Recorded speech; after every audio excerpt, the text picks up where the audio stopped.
और बुक्स वगैरह I will not tell you all the books, मैं सिर्फ अपने सब्जेक्ट की बुक्स बता सकता हूँ, बुक्स पर मैं आ जाऊंगा अभी। So I start with this book, that is the NCERT, Indian constitution at work. Okay, just give me a book. हाँ, ये वाली।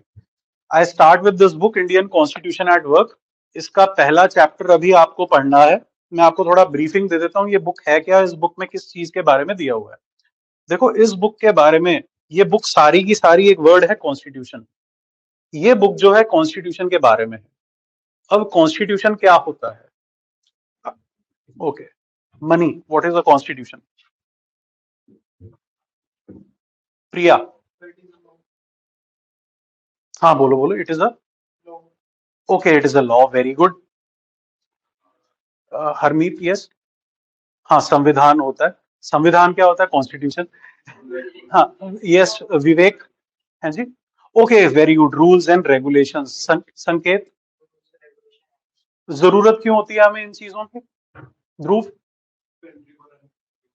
ओके, कंट्री को रन करने के लिए, बिल्कुल सही। देखो, एज एन ऑर्गेनाइजेशन अगर मैं विद्यापीठ की बात करता हूँ, it has various stakeholders, students हैं, टीचर्स हैं, मैनेजमेंट है, कंटेंट है, रिसेप्शन पर काम कर रहे हैं, एकेडमिक कोऑर्डिनेटर्स हैं। There is only not one person working है, there are many many people working है विद विद्यापीठ। सबको अपना अपना काम करना है।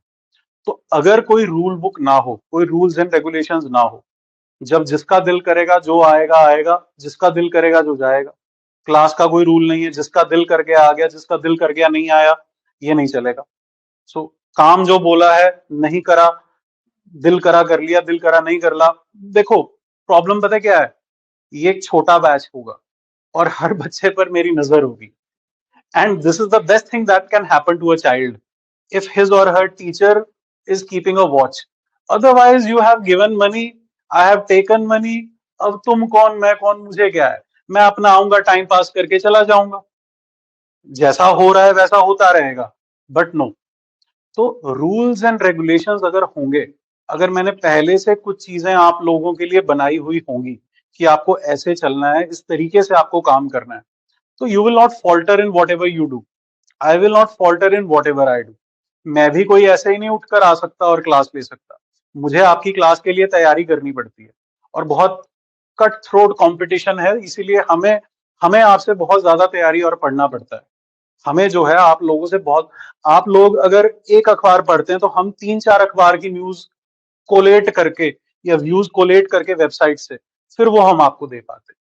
फॉर एग्जाम्पल, मैंने इनको लास्ट बैच में वो पढ़ाया, ROPA, representation of peoples act. I think I would have referred at least 5 or 6 sources. हालांकि I am teaching it for the past 10 years, but I still refer to 5 or 6 sources so that I could give you one good comprehensive lecture on that particular thing, कि elections हमारे देश में कैसे हो रहे हैं। सिर्फ एक छोटी सी चीज, तो वो काम हमारा है और आपका भी है। अब मैनेजमेंट ये नहीं है वो जब दिल करे जिस टीचर को जब भेजना है भेज दिया। जैसे दिल्ली का एक बहुत बड़ा इंस्टीट्यूट है, वहां हजारों बच्चे हैं, उन बच्चों को ये नहीं पता होता कल कौन सी क्लास है। दे डोंट नो। आज वो पॉलिटी कॉन्स्टिट्यूशन पढ़ा, कल को साइंस वाला आ गया, परसों फिजिक्स वाला आ गया, परसों केमिस्ट्री वाला आ गया, परसों मैथ्स वाला आ गया। They don't know anything. So that breaks the momentum. हालांकि they are playing on economy of scales. अगर मेरे इंस्टीट्यूट में 10,000 बच्चे हैं, तो भैया 100-200 तो सेलेक्ट होंगे ही होंगे। ऑटोमेटिकली मैं छाप दूंगा अखबार में, फोटो है कि इतने इतने मेरे सिलेक्शन हुए हैं। But is that a good success ratio? No. अगर 10,000 बच्चों को कोचिंग दे रहा है इंडिया के सबसे मतलब अच्छे लेवल के स्तर के, जो साउथ से भी आ रहे हैं, नॉर्थ ईस्ट से भी आ रहे हैं, सब जगह से आ रहे हैं, he should give all the selections. This is what my view point is. लेकिन वहां 1000 की क्लास में से 1 या 2 हो रहे हैं, ये रेशो है। समझ में आ रहा है? तो ये चीज है। कॉन्स्टिट्यूशन का मतलब यही है कि we should go by rules and regulations. अगर ये नहीं है तो सब कुछ बिखर जाएगा, तो वो सिस्टमैटिक तरीके से नहीं चल पाएगा। सो it is a rule book which guides your country, जो आपके देश को गाइड करता है। मोहित, मेरा लैपटॉप वाला बैग देना, उसमें बुक पड़ी है मेरी। Where have I, okay, I have given it to you. कोई बात नहीं, आप रखो, मैं अपनी बुक मंगवा रहा हूँ। 15 मिनट सिर्फ और आपके लूंगा, 10 मिनट आपको एक ब्रीफिंग दे देता हूँ कि इस बुक में क्या करना है, कैसे करना है। ये बुक को मैं डिस्कस करूंगा एक एक चैप्टर करके अगले हफ्ते से। इस बुक को ही मैं स्टार्ट करूंगा, so don't worry about it. This is a very very important book. Thank you. So इसका पहला चैप्टर जो है Indian constitution at work, constitution why and how. पता चल गया वाई, पता चल गया व्हाट इज द कॉन्स्टिट्यूशन, दो लाइनों में कि एक रूल बुक है जिसके हिसाब से सॉरी, जिसके हिसाब से हमारा देश चलेगा। हाउ, बना कैसे?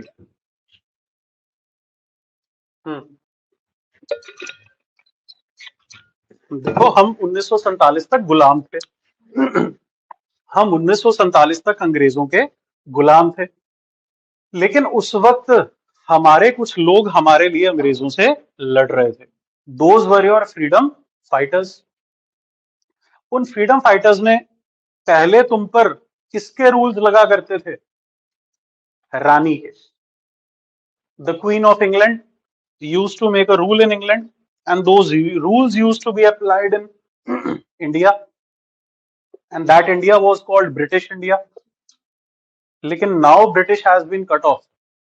After 1947 there is only India.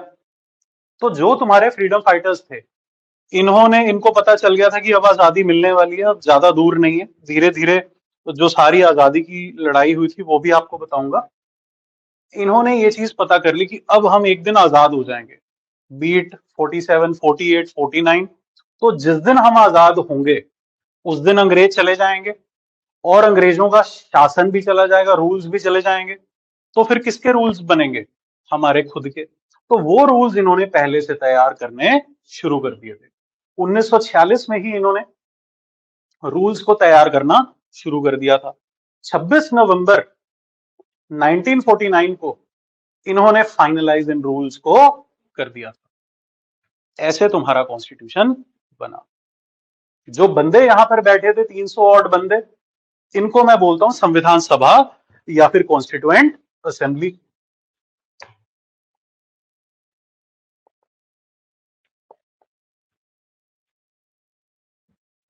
This is the constituent assembly.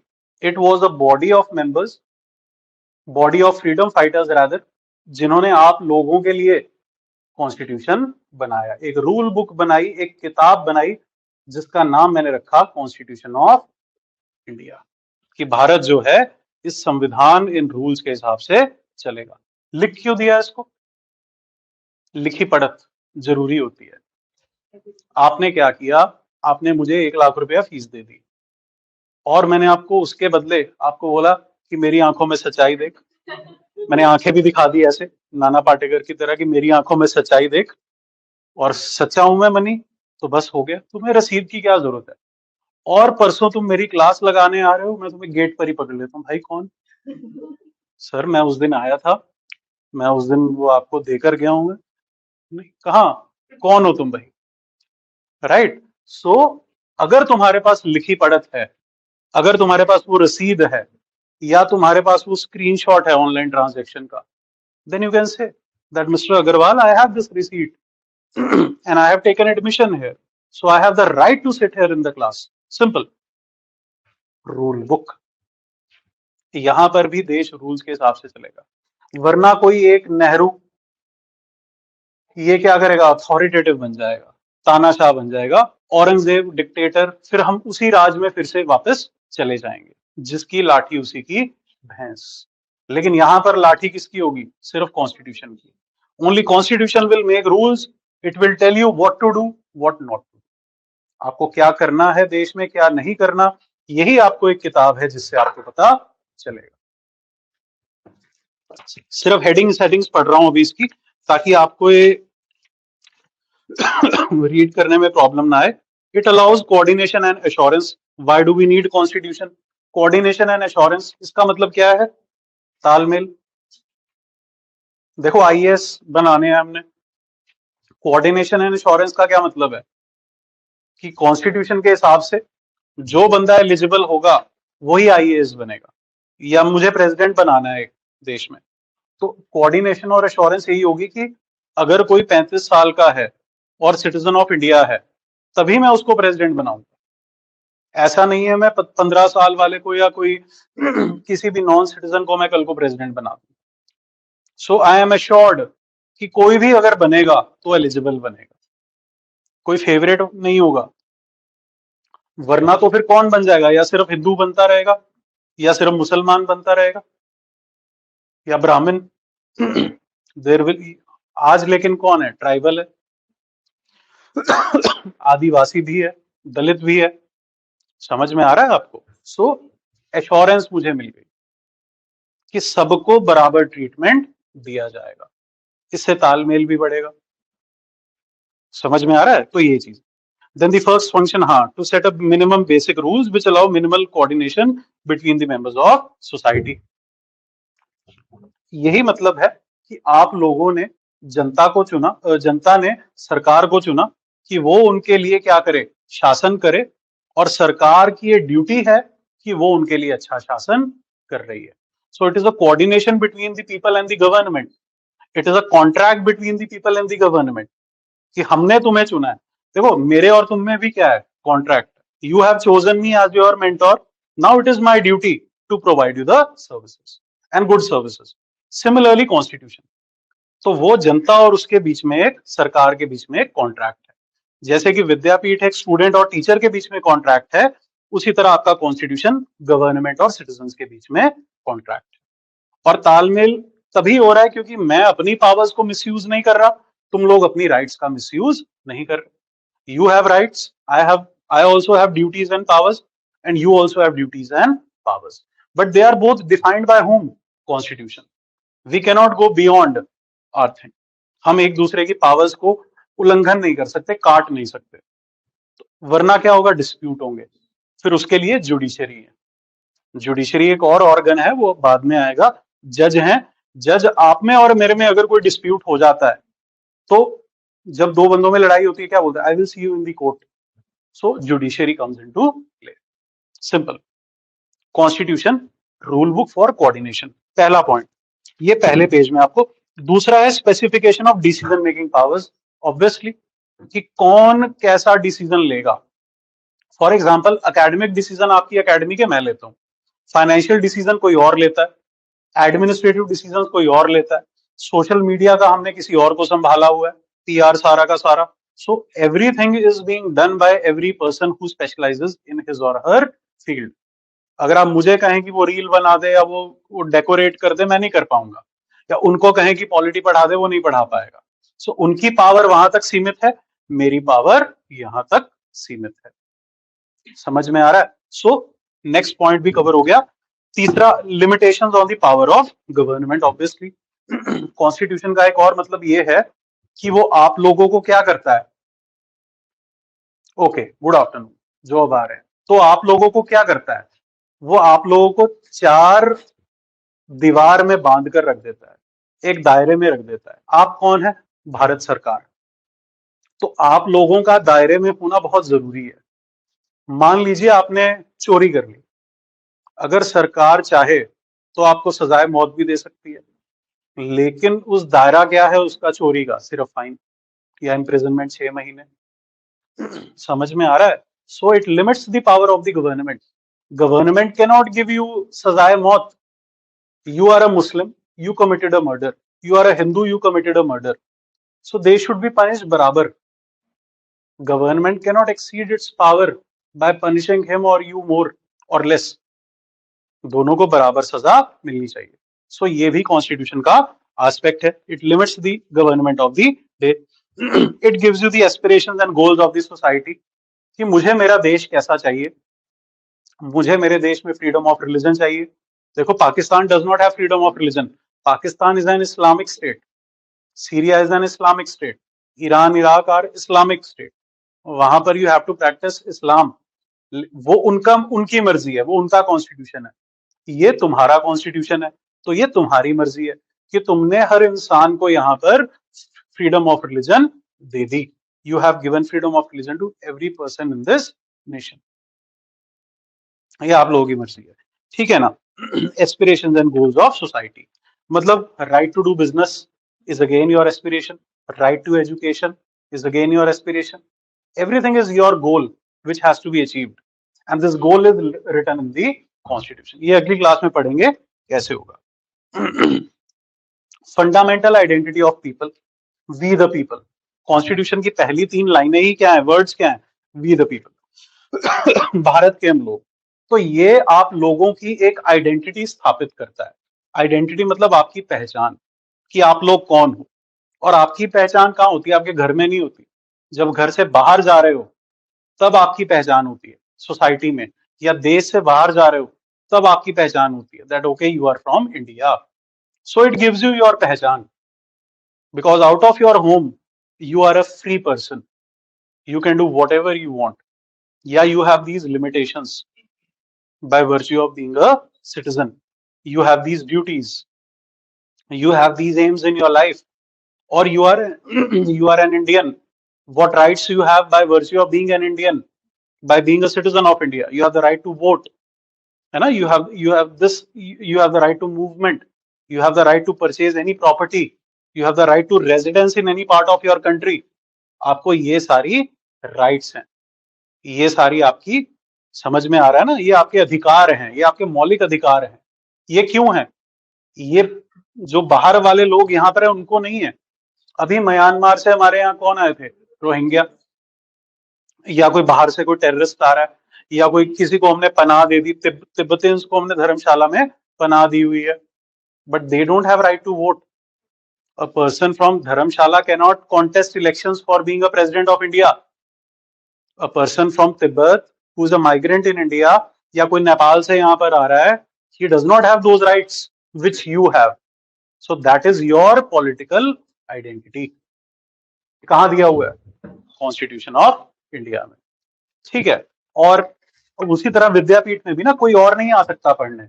जो विद्यापीठ के स्टूडेंट्स हैं उन्हीं को अधिकार है.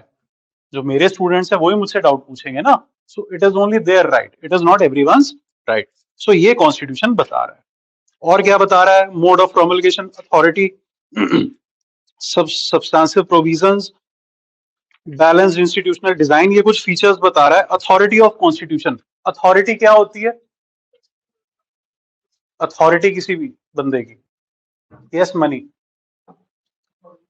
तुम आईएएस ऑफिसर बन जाओगे तो तुम्हारे पास अथॉरिटी है, अभी तुम्हारे पास पावर है, अभी तुम किसी को भी गला पकड़कर कुछ भी कर सकते हो, लेकिन, या तुम किसी को डंडा मार सकते हो, लेकिन तुम्हें जेल हो जाएगी. जब तुम एसपी बनकर लाठी चार्ज करवाओगे तब तुम्हें जेल नहीं होगी, because you have authority and you can exercise your power legitimately. You have credible power. Authority मतलब यू हैव लेजिटिमेट पावर. आपके पास पावर तो है, पावर सबके पास है, लेकिन उस पावर को अथॉरिटी में कन्वर्ट कौन करता है, कॉन्स्टिट्यूशन. समझ में आ रहा है, लॉ. कॉन्स्टिट्यूशन मतलब लॉ, कोई भी कानून.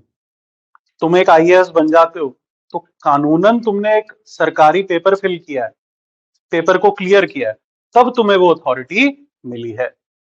अदरवाइज तुम ऐसे नहीं कर सकते. Police officer search and seizure कर सकता है गाड़ियां रोककर. क्या तुम किसी की गाड़ी रोक सकते हो चौक पर? नहीं.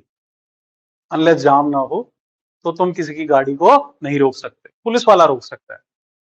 पावर दोनों के पास है गाड़ी रोकने की, लेकिन उसके पास अथॉरिटी है. He has legitimate power. So constitution की अथॉरिटी क्या है, आप लोग, क्योंकि आप ही ने बनाया ना इसको. सो it is the highest law of land. आप लोगों ने एक सोशल कॉन्ट्रैक्ट किया है, एक सामाजिक अनुबंध आप लोगों ने अपने आप से किया है, करार आपने अपने आप से किया है. आप सब लोगों ने, हिंदुओं ने, मुसलमानों ने, बच्चों ने, बूढ़ों ने, अमीरों ने, बिहारियों ने, पंजाबियों ने, मद्रासियों ने, सब लोगों ने, पंजाब, सिंध, गुजरात, मराठा, द्राविड़, उत्कल, बंग, विंध्य, हिमाचल, यमुना, गंगा, ऑल दैट, ये सब लोगों ने क्या किया है, करार किया है आपस में. हाँ, सोशल कॉन्ट्रैक्ट इसको बोलते हैं. जिन्होंने पॉल साइंस में पढ़ा हुआ है उनको पता है पहले, राइट. जिन्होंने ग्रेजुएशन वगैरह में पढ़ा, नहीं भी पता तो कोई दिक्कत नहीं है, सब पता लग जाएगा, राइट. सो ये चीज है अथॉरिटी ऑफ.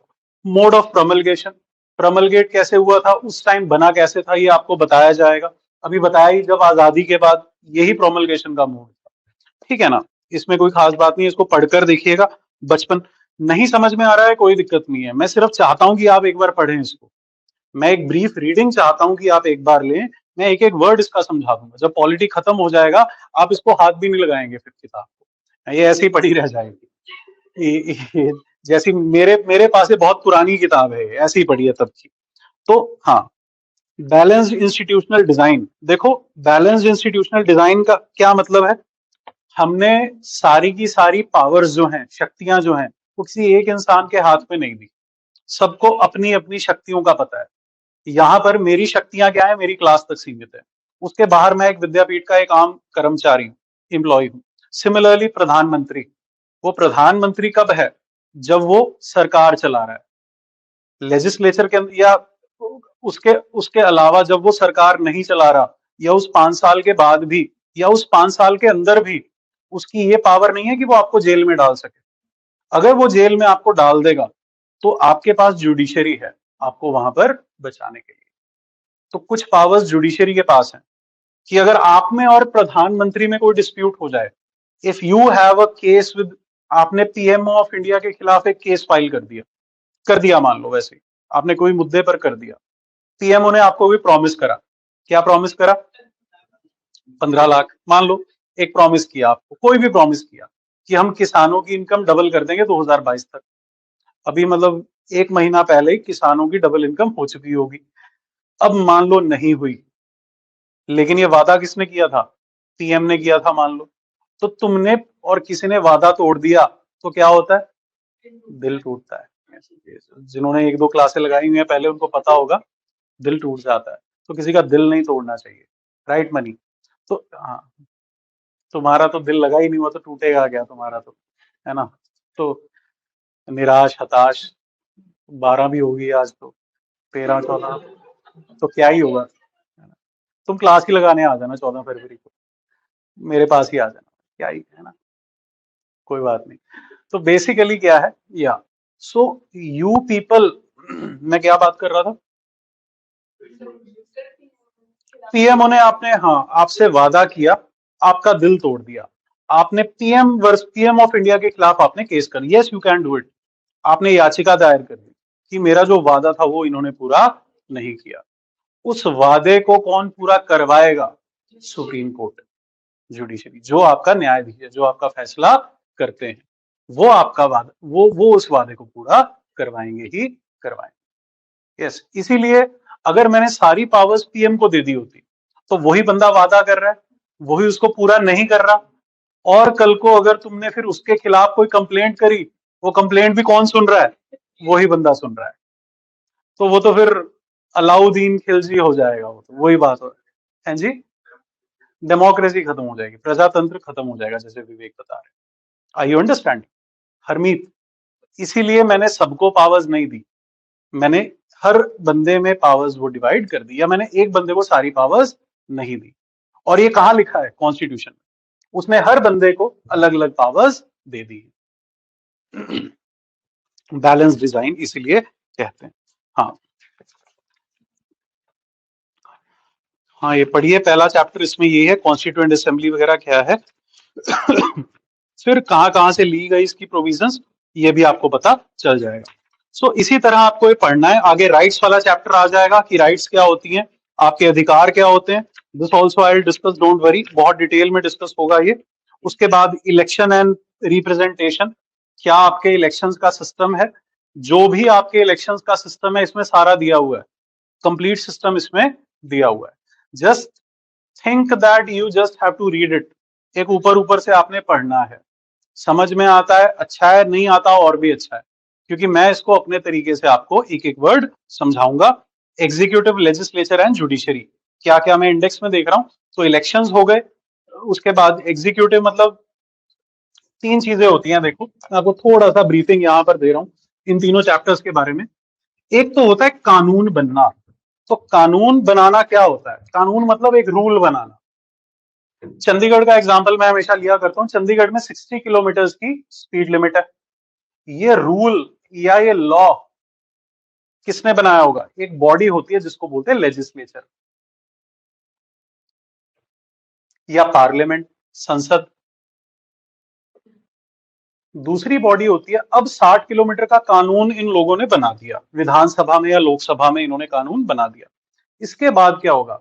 इस कानून को जमीन पर एग्जीक्यूट भी करना होगा, मतलब इसको इम्प्लीमेंट भी करना होगा। मतलब अगर कोई बंदा 160 पर गाड़ी चला रहा है तो उसका कट जाएगा चालान, ठीक है, उस बंदे का चालान कट जाएगा, he will be find for over speeding. अगर ये बंदा मान लो अब चालान काट दिया, लेकिन ये बंदा सोच रहा है कि यार मैं तो स्पीड लिमिट में था, मैं 55 पर था, मेरे हिसाब से पुलिस वालों का स्पीडोमीटर जो था या उनका जो ट्रैकर था वो फॉल्टी था, या पुलिस वाला खुद ही जो था वो ही वांटेड अ ब्राइब और समथिंग, या जो भी कोई भी बात थी एक्स वाई जेड। तो इस केस में अब डिस्प्यूट आ गया, एक तो इस इंसान में जिसका चालान कटा है, और स्टेट की अथॉरिटी में जिसके पास अथॉरिटी या पावर है। इस डिस्प्यूट को रिजॉल्व करने के लिए एक तीसरा ऑर्गन होता है। So law maker is a different person who makes 60 kilometre का लॉ। दिस पर्सन एग्जीक्यूटिव ये जमीन पर चालान काटता है, और अगर इन दोनों में कोई डिस्प्यूट आ जाए, जुडिशरी इस डिस्प्यूट को रिजॉल्व करती है। These are the three main pillars of your polity. और चौथा स्तंभ किसे बोलते हैं? मीडिया को, प्रेस को। वैसे ही बोलते हैं वो, कोई ऐसा रूल नहीं है। यूजुअली हर किताब में ये तीन स्तंभ लिखे होते हैं आपके किसी भी व्यवस्था के, शासन व्यवस्था के, ठीक है ना। इसके बाद क्या है? हाँ, जुडिशरी के बाद फेडरलिज्म। फेडरलिज्म क्या होता है? देखो, डिवीजन ऑफ पावर्स, जो जिन्होंने पढ़ी हुई है उनको पता है, जिन्होंने किताब पढ़ी हुई है, डिवीजन ऑफ पावर्स का मतलब क्या है कि पावर्स आपकी सेंटर और स्टेट के बीच में डिवाइडेड है। जैसे कि नोटबंदी हुई थी, तो करेंसी, इसकी पावर किसके पास है? सेंटर के पास। क्यों? क्योंकि बहुत क्योंकि बहुत वियर्ड होगा कि पंजाब में वो नोट चल रहे हैं, हरियाणा में वो नोट नहीं चल रहे, ठीक है ना, या एमपी में वो नोट चल रहे हैं, या यहां वो नोट नहीं चल रहे। सो क्या होना चाहिए? वो सारी की सारी जो पॉलिसी है सारे देश में एक जैसी होनी चाहिए। तो करेंसी की पावर्स मैंने किसको दे दी? सेंटर को, इंडिया को दे दी। और अब हरियाणा की बात करो, मान लो इंडिया ऐसा कहे कि हर स्टेट अब क्या उगाएगी? मोदी जी का फेवरेट फ्रूट कौन सा है? आम। याद है वो? तो मान लीजिए फेवरेट फ्रूट उनका आम है या केला है, जो भी है। तो अब वो सेंटर बोल दे कि हर स्टेट को क्या उगाने? केले उगाने, केरला की तरह, जैसे केरला में उगते हैं काजू उगाने। लेकिन यार it is not possible in Haryana कि हरियाणा काजू उगाए या केले उगाए। It is not possible in Punjab कि वो, पंजाब तो कुछ और ही उगाना चाहता है, कुछ, soil is not the same, she says that. या वहां पर चाय उगती है, कॉफी उगती है, यहां पर नहीं उग सकती। तो डिफरेंट कंडीशंस के लिए मुझे डिफरेंट कानूनी व्यवस्था, डिफरेंट पावर्स चाहिए।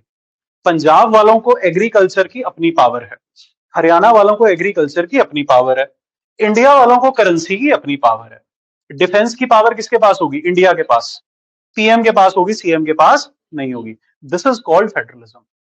पावर्स का डिवाइड करना आपस में, या पावर्स को बांटना, कि ऑल इंडिया लेवल के फैसले कौन करे? सेंटर करे, और हरियाणा पंजाब के फैसले कौन करे? स्टेट करे। Very simple, very easy. 11वीं में ही पढ़ा है आप सबने फेडरलिज्म। फिर लोकल गवर्नेंस। अब आप मान लो गांव में रहते हैं, अब गांव में रहते हैं आप, लोगों का स्ट्रीट लाइट बल्ब खराब हो गया, या आपकी ट्यूबलाइट खराब हो गई, आपके घर की नहीं, बाहर रोड की। या आपके रोड में गांव में एक बोर हुआ था जिससे सब पानी लिया करते थे पीने का, वो पानी की टंकी में जाया करता था, फिर पूरे गांव को मिलता था, वो खराब हो गई। तो आप पीएम को गुहार लगाएंगे? हाँ, सरपंच को। आप सबसे लोकल बंदे के पास जाएंगे जो सबसे पास में बैठा है। This is called local self governance, कि वहां के जो लोकल आपके दिक्कतें हैं, प्रॉब्लम्स हैं, वो सारी आप कहां से रिजॉल्व कर लो? लोकल सेल्फ गवर्नेंस से रिजॉल्व आप कर लो, ठीक है। एंड द नेक्स्ट इज, या, constitution as a living document and philosophy of the constitution. देखो, फिलोसफी ऑफ द कॉन्स्टिट्यूशन या constitution as a living document का मतलब क्या है? यही है कि कॉन्स्टिट्यूशन तुम्हारा जीता जागता है। कैसे? तुम्हारा कॉन्स्टिट्यूशन बना 26 नवंबर 1949 में। 26 नवंबर 1949 में क्या आपके पास न्यूक्लियर पावर थी? नहीं थी आपके पास। क्या आपके पास आज वाली टेक्नोलॉजी थी? नहीं थी। लेकिन आज आपको न्यूक्लियर पावर है आपके पास, और न्यूक्लियर एनर्जी, देखो उस टाइम कोई कानून नहीं था न्यूक्लियर एनर्जी का, लेकिन आज आपके पास न्यूक्लियर पावर है, तो आपके पास एक न्यूक्लियर एनर्जी पर कानून चाहिए। तो आपको क्या करना पड़ेगा, कॉन्स्टिट्यूशन को अमेंड करना पड़ेगा, कि जरूरी नहीं है जो चीज 100 साल पहले लिखी गई आज भी वो चीज कायम रहे। तो कॉन्स्टिट्यूशन को आप टाइम के हिसाब से, जगह के हिसाब से तोड़ मरोड़ सकते हो, उसमें कुछ नया डाल सकते हो, उसमें से कुछ पुराना निकाल सकते हो। एक लिविंग ऑर्गेनिज्म या एक जीव जंतु क्या होता है, एक जीता जाता आदमी क्या होता है। Okay, let me change the mic.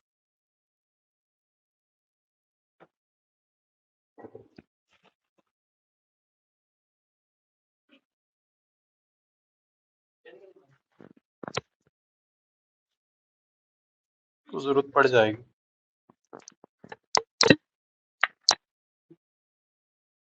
Okay Manpreet, kindly confirm, am I audible?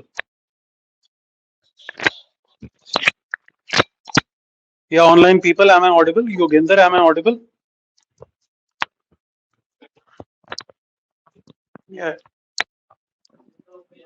Okay, चलिए, तो क्या है,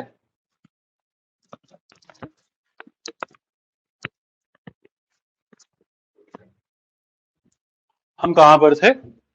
okay, constitution as a living document. तो एक लिविंग ऑर्गेनिज्म क्या करता है, अडेप्ट करता है अपने एनवायरनमेंट से। कैसे, अगर आप पहाड़ी लोग हैं तो नेचुरली आपकी बॉडी ठंडे क्लाइमेट को या ठंडे या कम टेम्परेचर को ऑटोमेटिकली अडॉप्ट कर लेगी। इनफैक्ट अगर आप यहाँ आएंगे तो आपको बहुत ज्यादा गर्मी लगेगी, सर्दियों में भी आप यहाँ नॉर्मल घूमेंगे बिना स्वेटर के। लेकिन अगर आप पहाड़ों के हैं तो आपको वहां के लिए अडेप्ट आप हुए हुए हैं। अगर आपकी ट्रांसफर यहाँ पर हो जाती है तो आपकी बॉडी को टाइम लगेगा उसको अडेप्ट करने में। लेकिन आप अडेप्ट कैसे करेंगे यहाँ पर, आप हाँ स्वेटर्स पहन लेंगे, आप मतलब उस तरह से आप अपने एनवायरनमेंट के हिसाब से आप अडेप्ट करते हैं खुद को। या आप यहाँ के आप लोग हैं तो आप पहाड़ों में जाते हैं, तो वहां पर यहाँ के अगर लोग जाएंगे तो उनको गर्मियों में भी स्वेटर्स की जरूरत है, जब आप लोग यहाँ से शिमला या मनाली ऊपर वालों में जाएंगे। लेकिन वहां के लोग बड़े नॉर्मली घूमे होते हैं। तो आपकी बॉडी को अडेप्ट करने के लिए क्या चाहिए, जैकेट्स चाहिए, वहां की वार्मर्स चाहिए आपको, या आपको कुछ ऐसे पदार्थ चाहिए जो आपकी बॉडी में हीट जनरेट करें या ठंड को दूर रखें। You will need some of those things, कुछ आपको चाहिए होगा ऐसा, ठीक है ना। तो this is your adaptability. A human being always adapts, और human race always adapts. Why humans don't have tails, they have tail bones, लेकिन उनकी टेल्स खत्म क्यों हो गई, बिकॉज उन्होंने कभी यूज नहीं करी। लेकिन अगर हम एक नॉर्मल ह्यूमंस की बात करें, we don't use many of those things, so they get defunct from our body. या फिर हम अगर किसी ऑर्गन को बहुत ज्यादा यूज करें, इट अडेप्ट्स इट। हमारे लिम्स जो हैं, they are, yes, you know what is the difference between animals, apes जो लंगूर होते हैं, और ह्यूमंस। उनमें एक सबसे बेसिक डिफरेंस होता है use of thumb. humans use their thumb more effectively than those apes. इसलिए they people cannot grab it. They cannot grab it like this, the bars like this. They will grab it like this. So because they are not using their thumb, so it has become defunct for them. उनके fingers विकसित नहीं है, because they don't write, they don't play a piano, but human race does. That is why your fingers are much more developed than their fingers. समझ में आ रहा है? Using your finger, right? So you can point towards. But have you seen an ape pointing towards someone? कि शेर किसी को point कर रहा है? No, they don't point their fingers. Only you point your fingers. So this is called adaptability. Similar, इसीलिए मैं Constitution को क्या बोल रहा हूँ? Living document. It responds. It also has to respond to the stimuli. External environment को उसको response देना ही देना पड़ेगा। हाँ, पार्लियामेंट चेंजेस है। पार्लियामेंट के पास पावर होती है, लेजिस्लेचर, इनके पास पावर है, ये कॉन्स्टिट्यूशन को चेंज कर सकते हैं। इनमें 500 बंदे बैठते हैं ऑन एन एवरेज। मान लो लोकसभा में 500 बंदे बैठे और 250 बंदे बैठे राज्यसभा में। ये बताऊंगा क्या होता है लोकसभा राज्यसभा। हरियाणा में क्या होगा, यही विधानसभा और विधान परिषद होगा। परिषद नहीं है पर चलो होगा। तो लोकसभा राज्यसभा, आप लोग इन लोगों को डायरेक्ट इलेक्ट करते हो, डायरेक्टली आप इन लोगों के लिए वोट देते हो, और विधानसभा के लिए भी आप डायरेक्टली वोट देते हो। इन्हीं 500 लोगों में से ये आपका एग्जीक्यूटिव निकलता है। आपने पीएम मोदी को पीएम के लिए वोट नहीं दिया था, आपने उनको वाराणसी से एमपी के लिए वोट दिया था। और फिर वो वाराणसी में जब जीते और उनकी पार्टी ऑल ओवर इंडिया में जीती, जब उनके पास 251 का बहुमत आया 500 में से, तब उन लोगों ने इन 251 में से 75 बंदे निकालकर अपना एक मंत्रिमंडल बनाया। इस मंत्रिमंडल में से एक उन्होंने अपना मुखिया चुना, that is the PM of India. This is the whole process. ये लोगों का काम सिर्फ क्या होता है, लेजिस्लेचर का कोई भी कानून बनाना, और ये मेजोरिटी से कानून बनाते हैं, मतलब वोटिंग करते हैं ये। इस क्लास में मान लो 20 बच्चे हैं, तो वोटिंग करके अगर 11 बच्चों ने किसी चीज को हाँ कर दी, मतलब वो चीज पास हो जाएगी। ये रूल होता है। इस रूल से हम क्या करते हैं, हर कानून बनाते हैं, इंक्लूडिंग कॉन्स्टिट्यूशन को अमेंड भी करते हैं।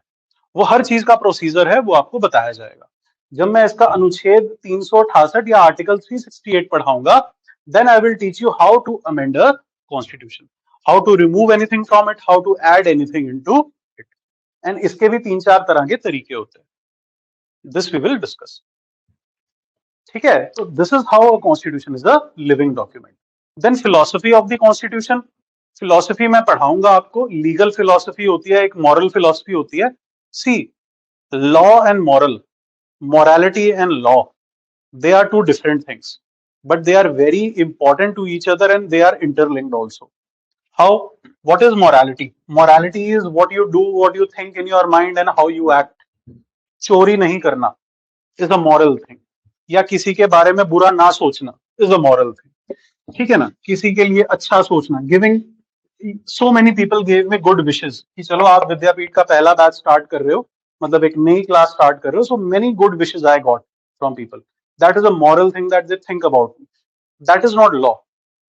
मतलब if they don't wish me good, are they bad people? No, they are not bad people. लेकिन मोरालिटी के लिए और मोरालिटी को एनफोर्स करने के लिए कई बार हमें कानून की जरूरत होती है, क्योंकि कई बार क्या होता है, कुछ असामाजिक तत्व या हमारे मन का जो पैशन है, अगर हमारी इंद्रियों के ऊपर काबू नहीं रहता, तो हम अपनी मोरालिटी से या नैतिकता से बाहर आ जाते हैं। हमारा विवेक मर जाता है, हमारा विवेक, हमारा अच्छा इंसान जो होता है वो चला जाता है। उसके बाद क्या होता है, हम अनैतिक चीजें करने लग जाते हैं।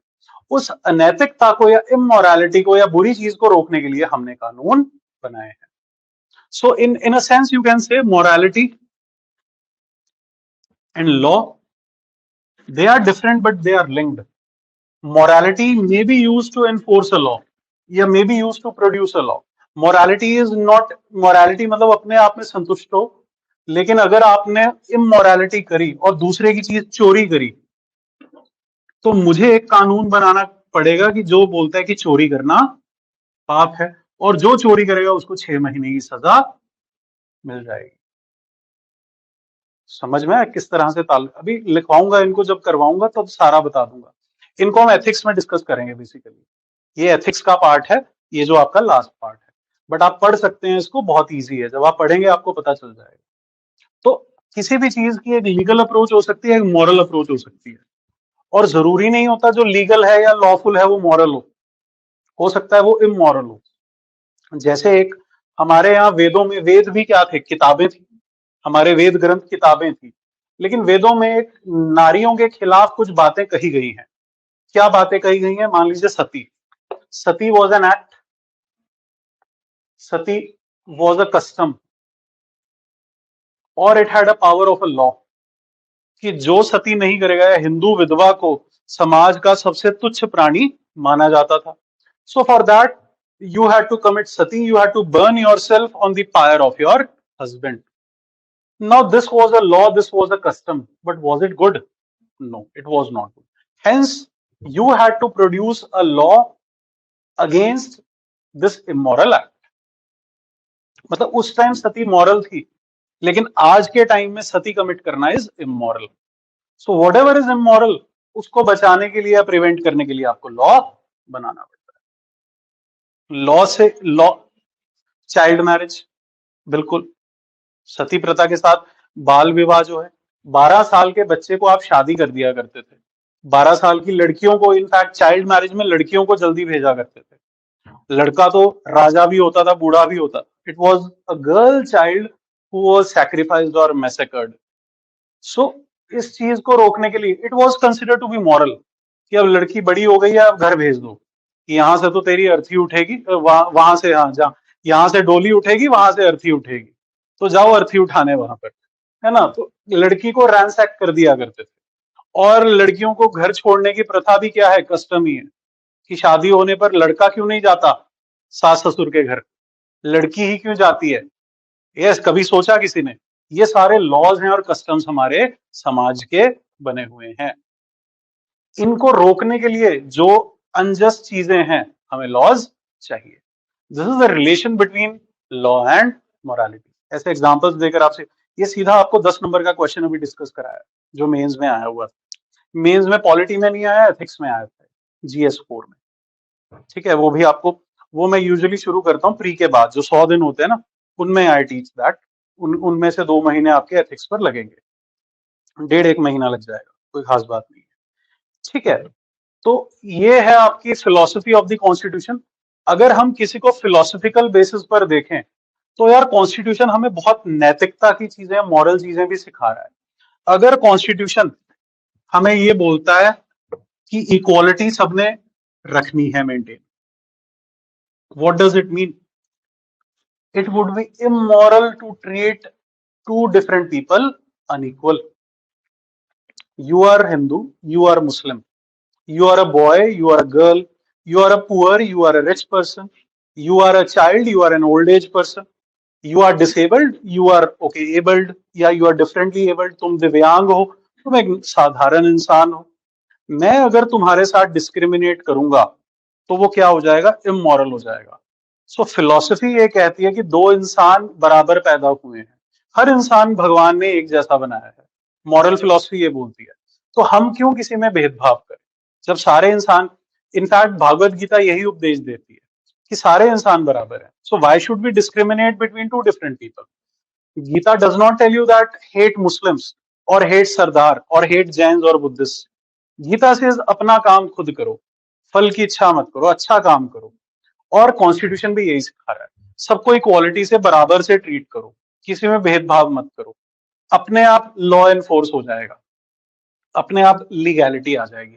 लेकिन अगर तुम यहाँ पर मोरालिटी पेश नहीं आते, अगर तुम इनके साथ छुआछूत करते हो, अगर तुम अनटचेबिलिटी करते हो, जात पात में बहुत ज्यादा विश्वास रखते हो कि मैं ब्राह्मण हूं और ये दलित है और ये है, ये पंजाबी है, व्हाटएवर, या मद्रासी है, बिहारी है, बंगाली है, तो अगर तुम इक्वालिटी नहीं रखते, इसको रोकने के लिए फिर मैंने क्या लॉ बनाया, अनटचेबिलिटी। कॉन्स्टिट्यूशन में एक लॉ डाल दिया मैंने कि जो बंदा अनटचेबिलिटी प्रैक्टिस या छुआछूत प्रैक्टिस करेगा उसको जेल हो जाएगी। समझ में आ रहा है? So philosophical basis is yes, it is not just a law. मुझे संकेत ने बोला था कि कॉन्स्टिट्यूशन इज अ लॉ, है ना, आपने सब बच्चों ने बोला था कि कॉन्स्टिट्यूशन इज अ लॉ, लेकिन it is not just a legal document, it is also a moral document, it is also a philosophical document. यही आपने लिखना था। अगर आपको पूछे कोई कि what is the moral philosophical approach to constitution, या एक संविधान को आप नैतिकता के दृष्टिकोण से कैसे देखेंगे, आप मोरालिटी के दृष्टिकोण से, नैतिकता के एंगल से कैसे देखेंगे, तो आप यही लिखेंगे कि कॉन्स्टिट्यूशन जो है एक मॉरल डॉक्यूमेंट भी। ठीक है, तो इसके साथ मैं आज का सेशन खत्म करता हूं, काफी देर हो गई है आप लोगों को भी, you people are now restless.